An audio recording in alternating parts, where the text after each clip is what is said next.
Nos apretujamos en la camioneta, empapados y agradecidos por el refugio. Yo quedé junto a una ventana, con Elena a mi lado y una anciana llamada Doña Mercedes frente a mí. La mujer sostenía con fuerza un rosario mientras sus labios se movían en oración silenciosa. Sus manos, surcadas por arrugas y venas prominentes, me recordaron a las de mi propia madre en sus últimos días. Manos que habían trabajado duro, que habían acariciado y sostenido, que habían rezado sin descanso. Por un momento me invadió una nostalgia inesperada. Recordé las noches de mi infancia en que mi madre rezaba junto a mi cama, sus dedos deslizándose por las cuentas de su rosario mientras murmuraba oraciones que yo apenas entendía. En ese entonces me sentía protegido por esas palabras, como si formaran un escudo invisible alrededor de nuestra pequeña casa. ¿Cuándo había perdido esa sensación de seguridad espiritual? ¿En qué momento el análisis académico había reemplazado la fe simple de mi niñez? Elena interrumpió mis pensamientos. ¿Está bien, profesor?, preguntó en voz baja. Parece preocupado. Estoy bien, respondí forzando una sonrisa. Solo recordaba cosas. Javier conducía con precaución por la carretera resbaladiza.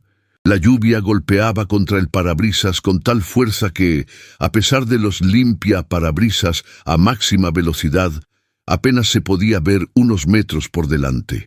El interior de la camioneta estaba sumido en un silencio tenso. Roto solo por el son, y nunca olvidaré aquellos ojos, fríos, vacíos, mirándome fijamente mientras el cañón del arma apuntaba directamente a mi cabeza. Hoy vamos a morir, pensé, sintiendo cómo mi corazón golpeaba tan fuerte que parecía querer escapar de mi pecho. Éramos 30 peregrinos atrapados en una camioneta detenida en medio de la oscuridad de la carretera a Guadalajara, rodeados por hombres armados que habían colocado picos en el asfalto para reventar nuestros neumáticos. El líder, con el rostro cubierto por un pasamontañas negro y una cadena dorada colgando sobre su pecho, me miró y sonrió. «La Virgen no va a salvarlos hoy», dijo con una voz que heló mi sangre. Fue entonces cuando ocurrió lo imposible. Me llamo Miguel Ángel Ramírez.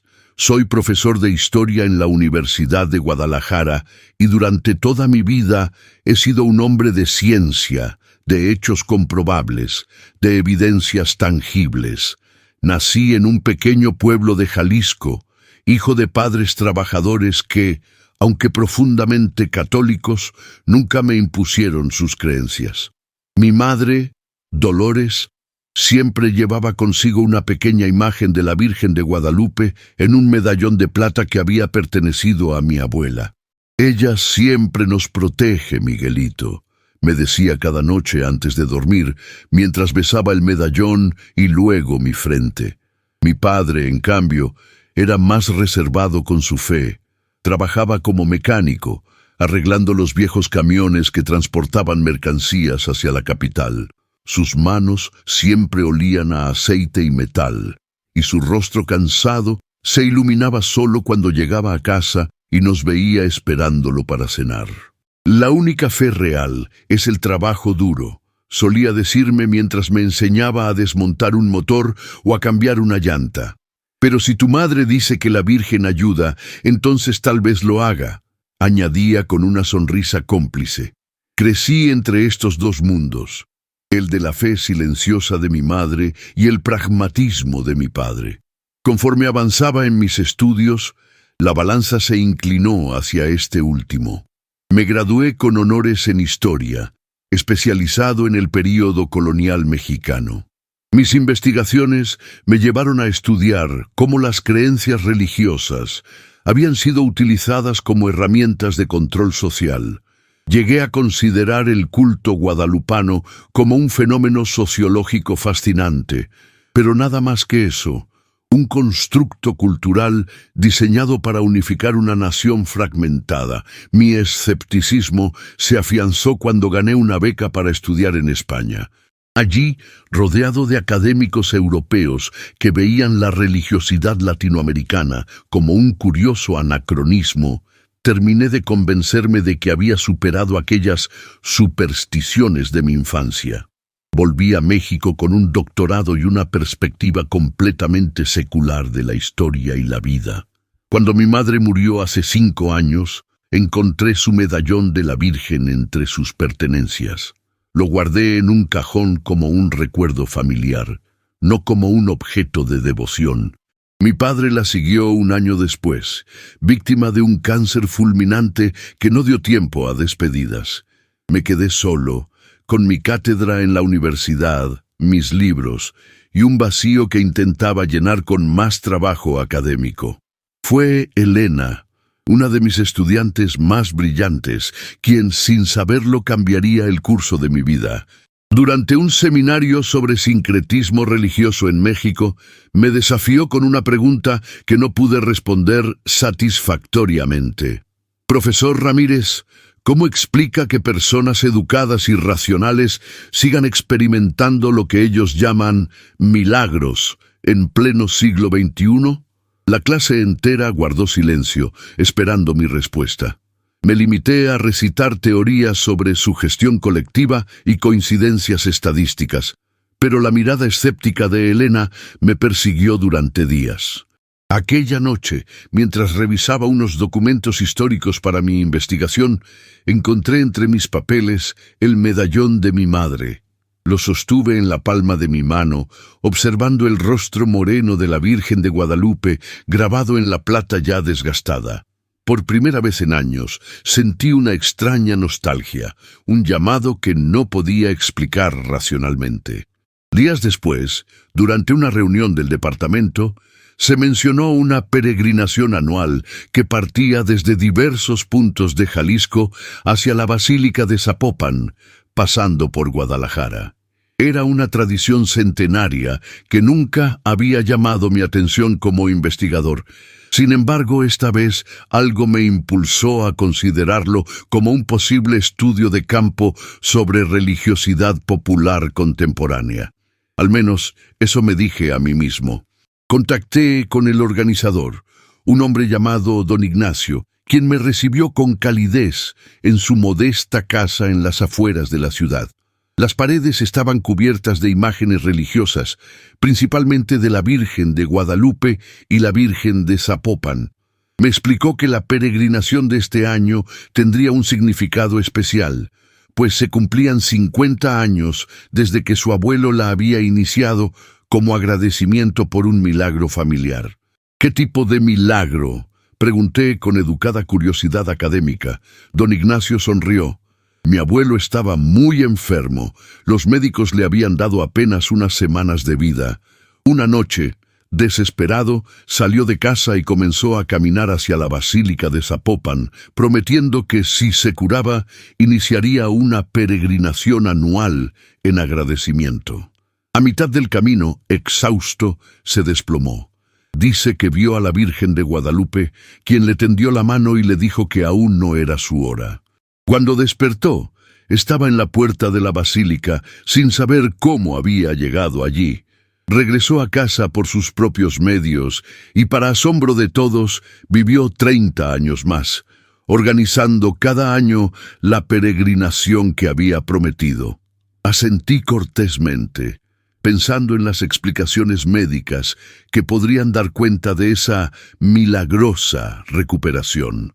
Sin embargo, algo en la sinceridad de don Ignacio me conmovió. Acepté unirme a la peregrinación como observador, convenciéndome de que sería un excelente material para un artículo académico sobre la persistencia de prácticas religiosas tradicionales. La mañana del 11 de octubre amaneció fresca y clara. Me reuní con el grupo de peregrinos en la pequeña capilla de San Sebastián, a las afueras de la ciudad. Éramos unas 30 personas, la mayoría gente sencilla, trabajadores, amas de casa, algunos estudiantes, un par de ancianos apoyados en bastones, pero determinados a completar el recorrido. Me sorprendió ver a Elena, mi estudiante, entre ellos. «Profesor Ramírez, no esperaba encontrarlo aquí», me dijo con una sonrisa. «Estudio de campo», respondí, mostrando mi pequeña grabadora y libreta de notas. ¿Y tú? Pensaba que compartías mi visión académica sobre estos fenómenos. Elena se encogió de hombros. Mi abuela es devota de la Virgen. Está enferma y no puede venir este año, así que lo hago por ella. Había algo más en su mirada, pero no insistí. Don Ignacio inició la jornada con una breve oración y repartió pequeñas imágenes de la Virgen de Guadalupe entre los participantes. Cuando llegó mi turno, dudé un momento antes de aceptarla y guardarla en el bolsillo de mi camisa, junto al medallón de mi madre, que por alguna razón inexplicable había decidido llevar conmigo ese día. Los primeros kilómetros transcurrieron sin incidentes. El grupo avanzaba a un ritmo constante, entonando cánticos religiosos que resonaban en el aire matutino. Yo me mantuve al margen, observando, tomando notas, analizando las interacciones entre los peregrinos. Ocasionalmente, Elena se acercaba para comentar algo o preguntar por mi investigación. A mediodía nos detuvimos para descansar bajo la sombra de unos árboles. Compartimos alimentos y agua, mientras don Ignacio contaba historias de peregrinaciones anteriores. Me sorprendió la camaradería que se había formado en tan pocas horas entre personas que, en muchos casos, acababan de conocerse. Fue al atardecer cuando empezó a cambiar nuestra situación. El cielo, antes despejado, comenzó a oscurecerse con nubes amenazantes. El viento arreció, trayendo consigo un frío inesperado. Don Ignacio consultó su teléfono con preocupación. «Hay avisos de tormenta», anunció. «No estaba pronosticado, pero parece que será fuerte. Deberíamos buscar refugio». Estábamos en un tramo solitario de la carretera, alejados tanto del punto de partida como de nuestro destino para esa noche. Uno de los peregrinos, Ramón, un hombre fornido con una cicatriz que le cruzaba la mejilla izquierda, resultado de un accidente laboral, según nos había contado, ofreció llamar a su primo, que tenía una camioneta grande para transportar mercancías. «Puede llevarnos hasta el siguiente pueblo», aseguró mientras marcaba el número en su teléfono. «Javier es de confianza y su camioneta tiene espacio suficiente si nos apretamos un poco». Mientras esperábamos, observé cómo el grupo se organizaba instintivamente. Los más jóvenes ayudaban a los ancianos a sentarse en las rocas al lado del camino, cubriéndolos con sus propias chaquetas para protegerlos del viento que cada vez soplaba más fuerte. Don Ignacio repartía botellas de agua y galletas, asegurándose de que todos comieran algo. Elena había sacado un pequeño botiquín de su mochila y atendía a una mujer mayor que se había torcido el tobillo horas antes. Me sorprendió la naturalidad con que aquel grupo de desconocidos, reunidos por el azar de la peregrinación, se comportaba como una familia. En mis años de academia, donde las relaciones estaban mediadas por jerarquías y protocolos, rara vez había presenciado tal solidaridad espontánea. La espera se hizo tensa. Las primeras gotas de lluvia comenzaron a caer, y pronto se convirtió en un aguacero. Nos refugiamos como pudimos bajo un pequeño techado en una parada de autobús abandonada. Los relámpagos iluminaban el cielo, seguidos por truenos que hacían temblar el suelo. «¡Ave María Purísima!», exclamó doña Mercedes cuando un trueno particularmente fuerte resonó justo encima de nosotros. La anciana sacó su rosario y comenzó a rezar. Sus dedos nudosos, deslizándose por las cuentas con la facilidad que da la práctica de toda una vida. «Sin pecado concebida», respondieron automáticamente varios peregrinos, uniéndose después a su oración. Yo me mantuve aparte, observando. Era fascinante desde una perspectiva sociológica, el ritual como mecanismo de consuelo frente a las fuerzas naturales incontrolables. Pero a pesar de mi distanciamiento analítico, había algo conmovedor en aquella fe simple y directa, en la certeza con que aquellas personas confiaban en una protección superior. Finalmente vimos acercarse las luces de una camioneta. Era grande, pero aún así tendríamos que apretarnos para caber todos. El primo de Ramón, un hombre corpulento llamado Javier, nos saludó apresuradamente. «Suban rápido», instó. «Este tramo de carretera no es seguro de noche, y menos con esta tormenta». No tuve que preguntar a qué se refería con «no seguro». Los noticieros habían reportado un aumento de asaltos en las carreteras secundarias de Jalisco, otro síntoma de la violencia que azotaba algunas zonas del país. Aún así, en ese momento, la lluvia torrencial parecía el peligro más inmediato. Nos apretujamos en la camioneta, empapados y agradecidos por el refugio. Yo quedé junto a una ventana con Elena a mi lado y una anciana llamada Doña Mercedes frente a mí.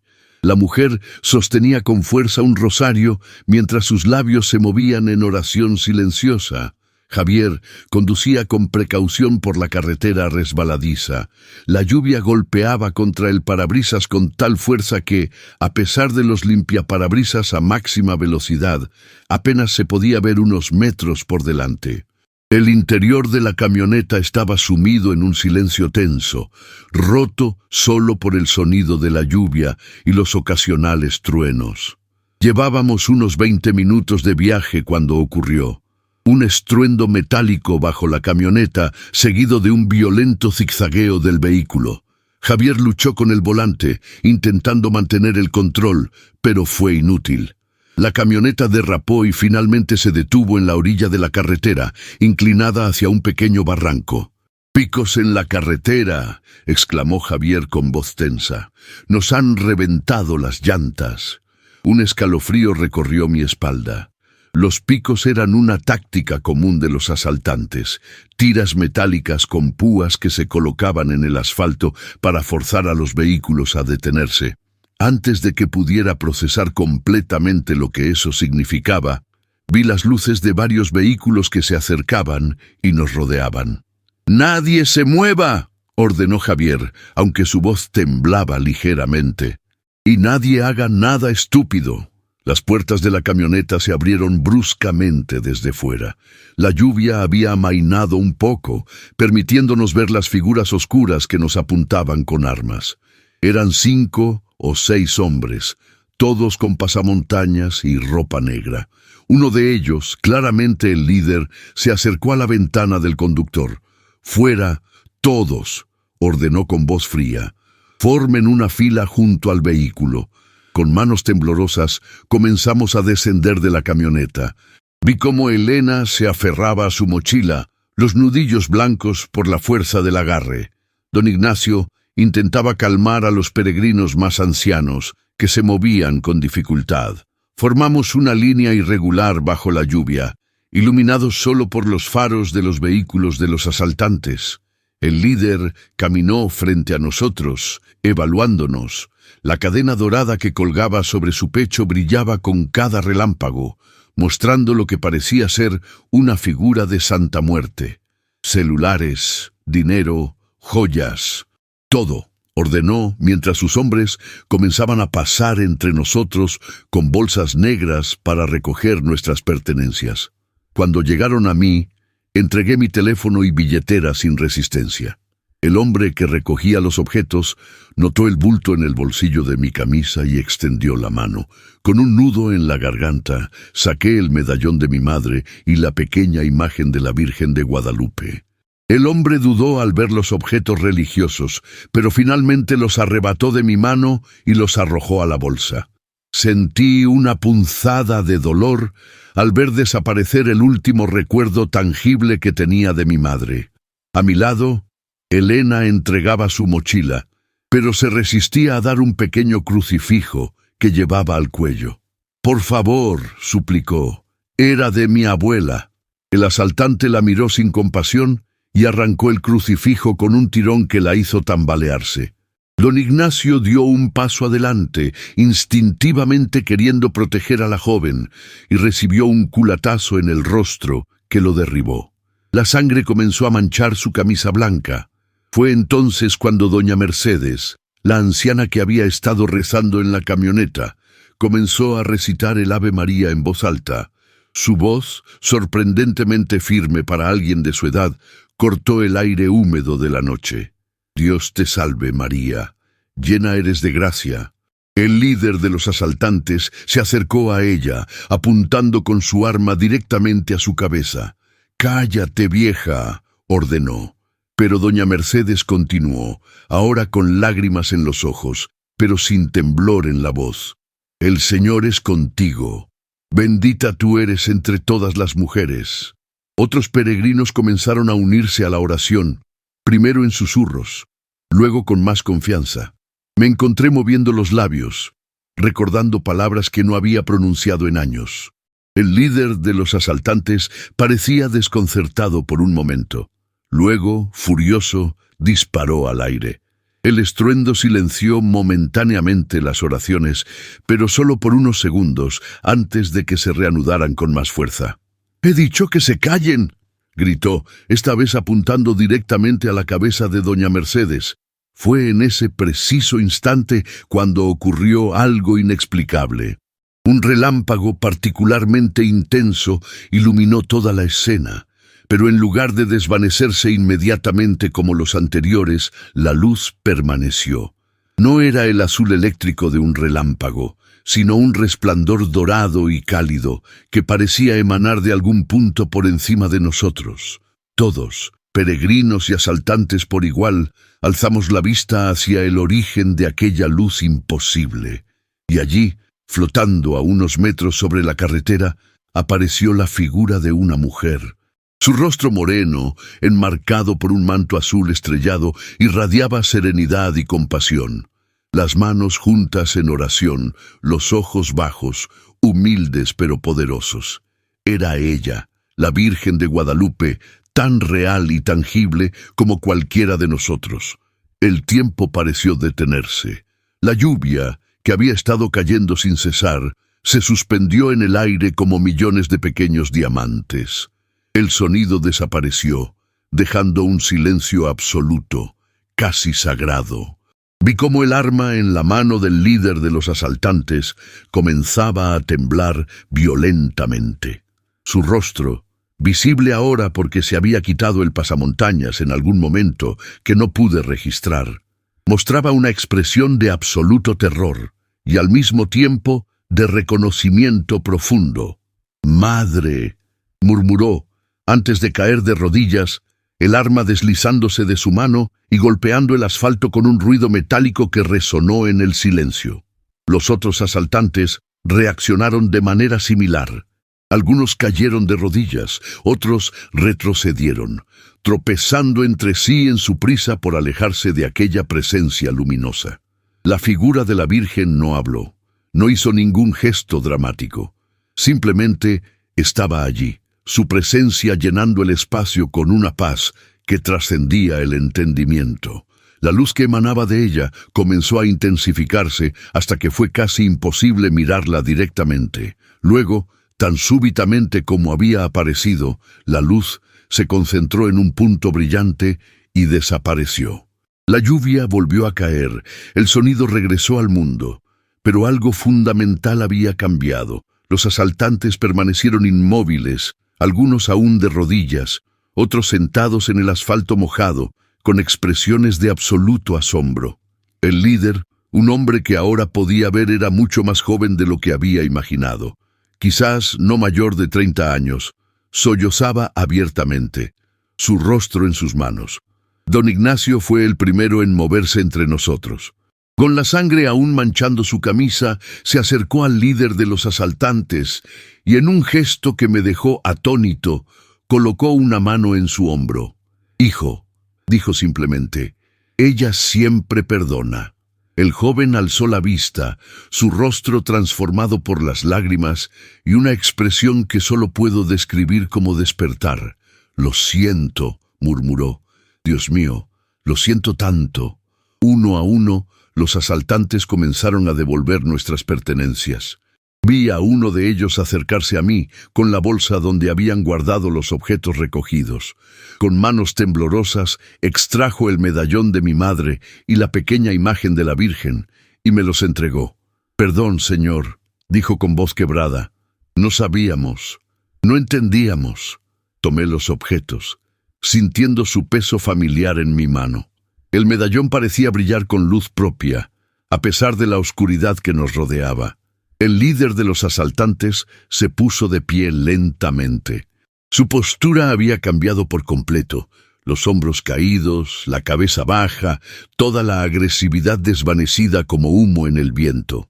«No puedo deshacer lo que he hecho», dijo, dirigiéndose a todos nosotros.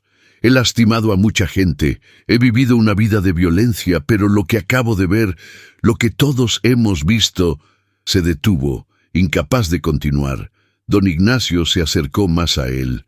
«¿Cuál es tu nombre, hijo?», preguntó con suavidad. «Carlos», respondió el joven. «Me llamo Carlos». «Carlos», repitió don Ignacio, «hoy has recibido un regalo que pocos reciben, la oportunidad de un nuevo comienzo». Para mi sorpresa, me encontré dando un paso adelante. «El verdadero milagro», dije, mi voz más firme de lo que esperaba. «No es solo lo que hemos visto, sino lo que haremos con ello». Carlos me miró, realmente me vio, y asintió lentamente. ¿Puedo acompañarlos? A donde sea que vayan, quiero ir también». Un murmullo recorrió el grupo de peregrinos.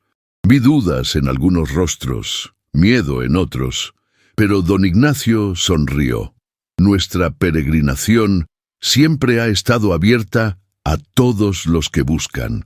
Así fue como, en aquella noche lluviosa en una carretera solitaria de Jalisco, nuestro grupo de peregrinos creció para incluir a 6 exasaltantes. Javier y Ramón, con la ayuda de Carlos y sus hombres, lograron cambiar las llantas reventadas de la camioneta. Continuamos nuestro viaje hacia Guadalajara, en un silencio cargado de reflexión y asombro. Al día siguiente, cuando llegamos a la ciudad, Carlos y 3 de sus hombres decidieron acompañarnos hasta la Basílica de Zapopan. Los otros 2 se separaron del grupo, no por rechazo al milagro que habían presenciado, sino porque, como explicó uno de ellos, «tengo que contarle a mi madre lo que he visto. Ella siempre rezó por mí, incluso cuando yo la despreciaba». La noticia de lo sucedido se extendió rápidamente entre los peregrinos que se unían a nosotros en Guadalajara. Algunos escuchaban con escepticismo, otros con reverencia. Para cuando llegamos a la basílica, nuestro grupo había crecido hasta incluir cientos de personas que querían escuchar de primera mano el relato del milagro. Carlos, que había permanecido silencioso y reflexivo durante gran parte del viaje, pidió hablar con un sacerdote al llegar. Durante 3 horas, estuvo encerrado en una pequeña oficina con el padre Sebastián, un anciano conocido por su sabiduría y compasión. Cuando finalmente emergió, su rostro mostraba señales de haber llorado, pero también una paz que no había estado allí antes. «He confesado todo», me dijo cuando nos encontramos en los escalones de la basílica, «todo lo que he hecho, las vidas que he arruinado. El Padre dice que el camino será largo y difícil, pero que ella intercederá por mí si mi arrepentimiento es sincero». No supe qué responder. Como historiador, como académico, todo mi entrenamiento me había preparado para analizar, para cuestionar, para buscar explicaciones racionales. Pero como testigo de lo que había ocurrido en aquella carretera, me encontré sin palabras. Esa noche, mientras los peregrinos dormían en albergues proporcionados por la iglesia, me senté solo en un pequeño jardín, sosteniendo el medallón de mi madre en una mano y la imagen de la Virgen en la otra. La luna llena iluminaba el espacio con una luz plateada que me recordaba, aunque de forma más tenue, el resplandor que habíamos presenciado. Elena me encontró allí, sentada a mi lado en silencio durante varios minutos antes de hablar. Sus ojos reflejaban la luz de la luna, y en ellos pude ver que también estaba procesando lo ocurrido. «¿Qué piensa hacer ahora, profesor?», preguntó finalmente. «Con su investigación, quiero decir». Consideré la pregunta detenidamente. «No lo sé», admití. Todo lo que creía saber, todas las teorías que había construido, parecen insuficientes ahora. ¿Cree que fue real? Su voz era apenas un susurro. Lo que vimos, ¿cree que realmente fue ella? Cerré los ojos, reviviendo aquellos momentos imposibles. La luz dorada, el rostro sereno de la Virgen, la suspensión de la lluvia, el silencio sagrado que nos envolvió. No eran alucinaciones colectivas ni sugestiones. 30 personas no pueden compartir exactamente la misma ilusión, y mucho menos personas que, como los asaltantes, no estaban predispuestas a tener tales visiones. No puedo explicarlo científicamente, respondí con honestidad. No hay marco teórico que pueda contener lo que experimentamos, pero sí, Elena, creo que fue real, más real que muchas cosas que he dado por sentadas toda mi vida. Yo también lo creo, confesó ella, y noté que sostenía el crucifijo que le habían devuelto. Mi abuela siempre dijo que la fe no es creer sin ver, sino ver más allá de lo visible. Nunca lo entendí hasta hoy. El jardín quedó en silencio nuevamente, pero un silencio cómodo, compartido. Por encima de nosotros, las estrellas brillaban con una claridad inusual, como si el cielo también hubiera sido limpiado por la experiencia que acabábamos de vivir. Un año ha pasado desde aquella noche en la carretera. Mi vida ha cambiado en formas que nunca hubiera imaginado. Continúo enseñando en la universidad, pero mi enfoque ha cambiado. Mi nuevo curso, Fe y Razón en la Historia Mexicana, explora la compleja relación entre las creencias espirituales y el desarrollo social e histórico de nuestro país. Cada clase está llena, con estudiantes de diversos departamentos que buscan entender mejor la intersección entre la espiritualidad y la vida académica. La primera vez que relaté mi experiencia en una clase formal, esperaba burlas o incredulidad. En cambio, se produjo un silencio reverente, seguido de una oleada de testimonios personales. Estudiantes que nunca habían hablado en clase, compartieron historias familiares de intervenciones inexplicables, momentos de gracia que habían mantenido en secreto por temor al ridículo académico. Creamos un espacio seguro donde la ciencia y la fe podían dialogar sin hostilidad. Carlos cumplió su palabra. Después de entregarse a las autoridades y testificar contra la organización criminal para la que trabajaba, recibió una sentencia reducida. Visito la prisión 2 veces por semana, llevando libros y esperanza. Ha comenzado a estudiar Derecho por correspondencia, determinado a usar su segunda oportunidad para ayudar a otros como él. La primera visita a la cárcel fue incómoda para ambos. Nos sentamos frente a frente en una sala de visitas austera, con guardias vigilando desde las esquinas. Carlos había perdido peso, y su mirada, aunque limpia de la frialdad que había visto aquella noche, estaba ensombrecida por la realidad de su situación. «¿Por qué viene a verme, profesor?», preguntó después de los saludos iniciales. «No tiene ninguna obligación». «No vengo por obligación», respondí. «Vengo porque ambos fuimos testigos de algo que cambió nuestras vidas, y creo que hay un propósito en ello». Carlos asintió lentamente. «Cada noche veo su rostro», dijo en voz baja, «el de ella, tan lleno de amor, pero también de tristeza, como si le doliera todo el daño que he causado». «¿Te arrepientes?», pregunté. «Cada minuto de cada día», respondió sin titubear. «No solo por las consecuencias que enfrento ahora, sino por todas las personas a las que lastimé, familias a las que aterroricé, vidas que arruiné por dinero y poder». Le entregué el libro que había traído, una biografía de San Pablo. «También él persiguió a los inocentes antes de su conversión», comenté, «y cambió el curso de la historia». Una pequeña sonrisa asomó a los labios de Carlos. «¿Me está comparando con un santo, profesor? Creo que ahora usted es quien tiene demasiada fe». Ambos reímos y algo se rompió entre nosotros. Desde entonces, nuestras visitas se convirtieron en profundas conversaciones sobre arrepentimiento, redención, justicia y el difícil camino de la reconstrucción personal. 3 meses después de comenzar nuestras reuniones, Carlos me pidió que trajera a otros peregrinos que estuvieran dispuestos a visitarlo. Don Ignacio fue el primero en aceptar, seguido por Elena y, sorprendentemente, por doña Mercedes, la anciana cuya oración había precedido el milagro. El encuentro entre Carlos y doña Mercedes fue particularmente conmovedor. Al verla entrar en la sala de visitas, Carlos se puso de pie, con lágrimas en los ojos. «Señora, yo le apunté con un arma. Amenacé su vida. No hay palabras para expresar mi arrepentimiento».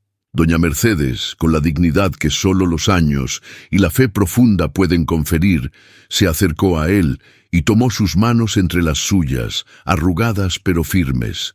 «Hijo mío», dijo con voz suave pero clara, «cuando recé esa noche, no recé solo por nuestra salvación, sino también por la tuya. La Virgen escuchó, y aquí estamos ambos». Ese día, Carlos lloró como un niño en brazos de la anciana, mientras los guardias desviaban discretamente la mirada, afectados por una escena que raramente se veía en aquel lugar de dureza y desesperanza. Don Ignacio sigue organizando la peregrinación anual, que ahora atrae a miles de personas. Lo que antes era un evento local, casi familiar, se ha convertido en un fenómeno nacional. Personas de todos los rincones de México e incluso de otros países se unen al recorrido, muchos de ellos atraídos por las noticias del milagro que, a pesar de nuestros esfuerzos por mantenerlo como una experiencia privada, se han extendido por todo el país. La ruta ha sido oficialmente reconocida por la Iglesia como un camino de peregrinación, con pequeñas capillas construidas a lo largo del recorrido. La más significativa se encuentra exactamente en el punto donde ocurrió el milagro, una modesta estructura de piedra con una réplica de la imagen de la Virgen de Guadalupe en su interior. Cada día, decenas de personas se detienen allí a orar, dejando flores, velas y exvotos como agradecimiento por favores recibidos.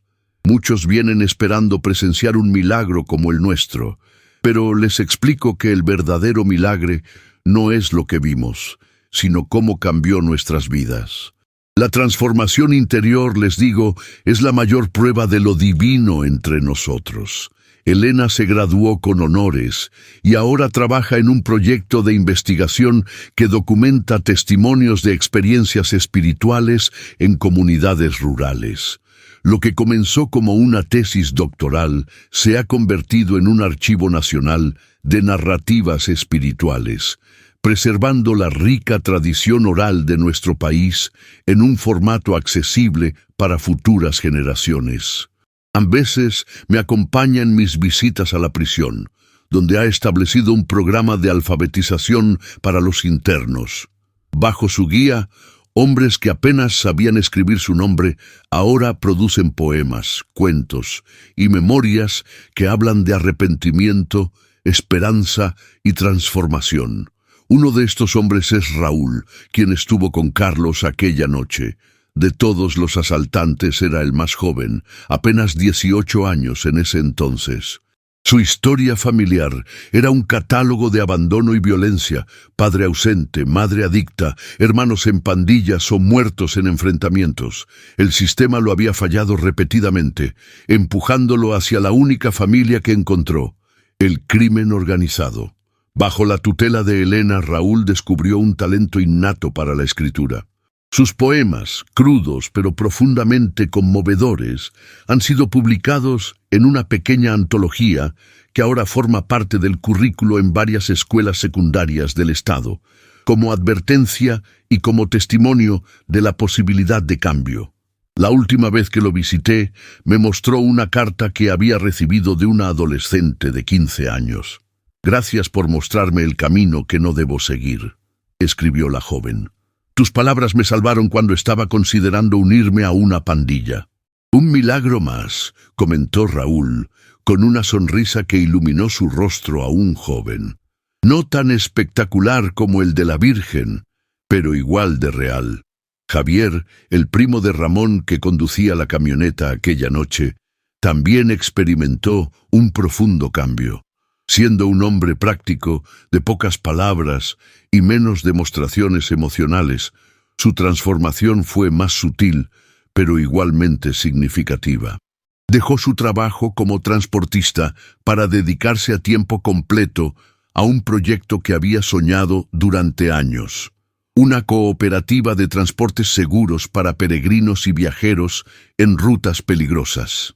Carreteras Seguras comenzó con una sola camioneta, la misma que nos transportó aquella noche, y ahora cuenta con una flota de 15 vehículos que operan en todo Jalisco y estados vecinos. Cada vehículo lleva una pequeña imagen de la Virgen de Guadalupe en el tablero, y los conductores están capacitados no solo en defensa personal y primeros auxilios, sino también en apoyo espiritual para los viajeros. No somos solo transportistas, me explicó Javier durante la inauguración de su nueva oficina central en Guadalajara. Somos guardianes de caminos, como ella lo fue para nosotros. En cuanto a mí, el medallón de mi madre ahora cuelga de mi cuello, junto con la pequeña imagen de la Virgen que me dieron aquel día. No puedo decir que comprendo completamente lo que ocurrió, ni que todas mis dudas académicas han desaparecido. Pero he aprendido a vivir en ese espacio entre la fe y la razón, reconociendo que hay verdades que trascienden nuestras categorías y definiciones. Mi trabajo académico ha adquirido una nueva dimensión. Además de mis clases regulares, he iniciado un seminario interdisciplinario donde científicos, teólogos, antropólogos y testigos de experiencias místicas dialogan en un plano de igualdad y respeto mutuo. Hemos publicado varios artículos en revistas académicas respetadas, proponiendo nuevos marcos metodológicos para el estudio de experiencias religiosas sin reducirlas a meras construcciones sociales o fenómenos psicológicos. Hace 6 meses fui invitado a dar una conferencia en el Vaticano sobre epistemología de la experiencia mística en el contexto latinoamericano. Mientras preparaba mi presentación en el avión hacia Roma, no pude evitar sonreír ante la ironía. Yo, que había pasado la mayor parte de mi carrera académica desdeñando las supersticiones populares, ahora estaba siendo consultado como experto en fenómenos místicos por la institución religiosa más antigua del mundo occidental. Mi madre habría estado orgullosa, pensé, mientras acariciaba su medallón. Mi padre, con su pragmatismo característico, probablemente habría dicho algo como, bueno, si te pagan el viaje y la estadía, no está mal. La conferencia fue recibida con interés genuino y establecí contactos con otros académicos que, como yo, habían experimentado un giro en su perspectiva debido a experiencias personales que desafiaban sus marcos teóricos previos. Formamos una red internacional de investigación que ahora documenta y analiza testimonios similares en todo el mundo. Durante mi estancia en Roma, visité la Basílica de Santa María la Mayor, donde se conserva una de las imágenes más antiguas de la Virgen María. Mientras contemplaba el icono bizantino, recordé vívidamente el rostro que habíamos visto aquella noche en la carretera de Jalisco. La misma serenidad, la misma compasión infinita, aunque con los rasgos distintivos de nuestra guadalupana. Piel morena, ojos bajos, manos juntas en oración.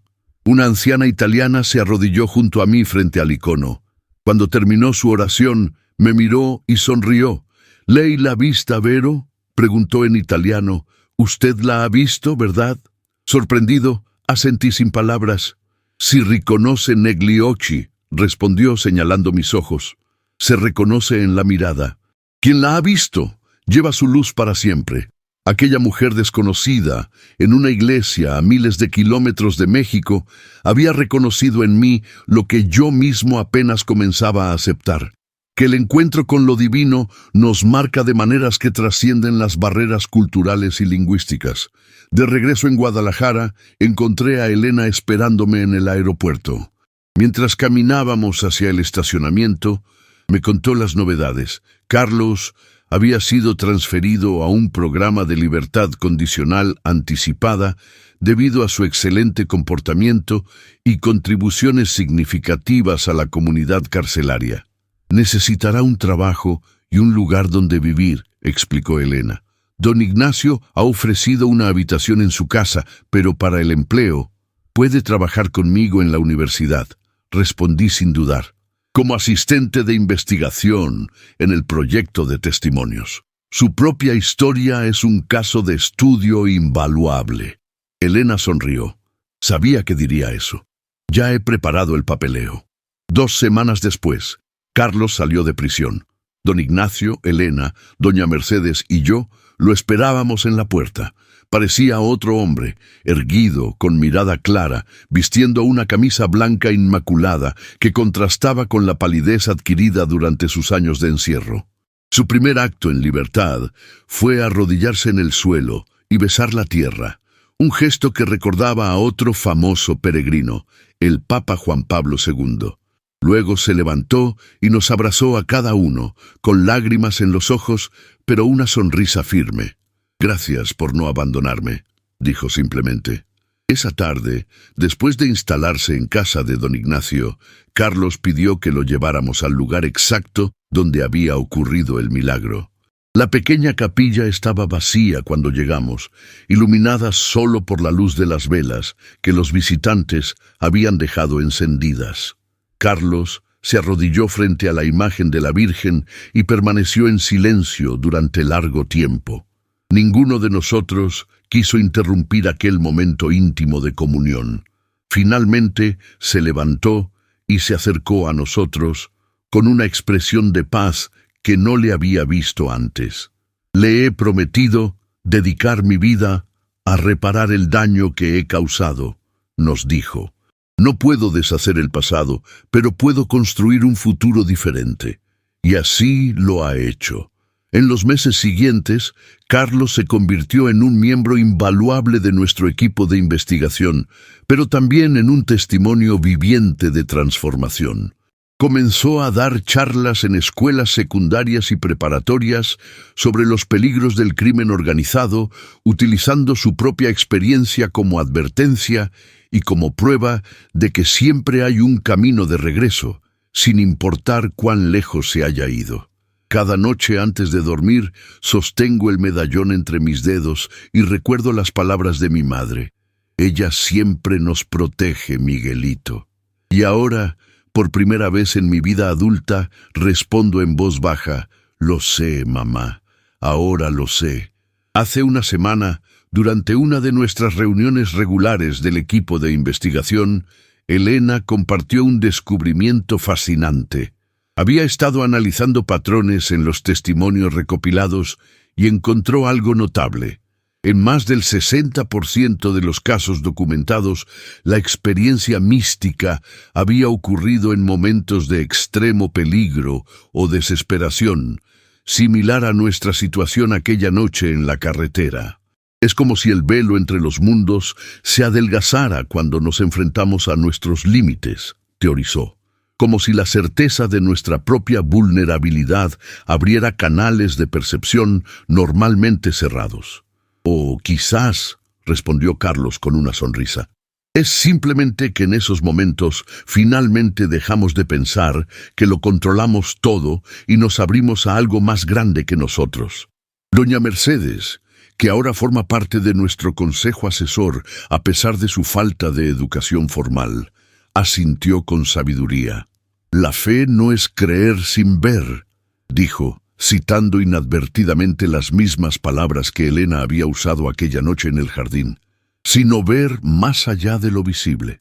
Y a veces necesitamos que nos quiten todo lo visible para poder ver realmente». Y así seguimos, buscadores en un camino que combina la rigurosidad académica con la apertura al misterio. Nuestro trabajo ha sido tanto criticado como celebrado en círculos académicos, pero eso ya no me preocupa como antes.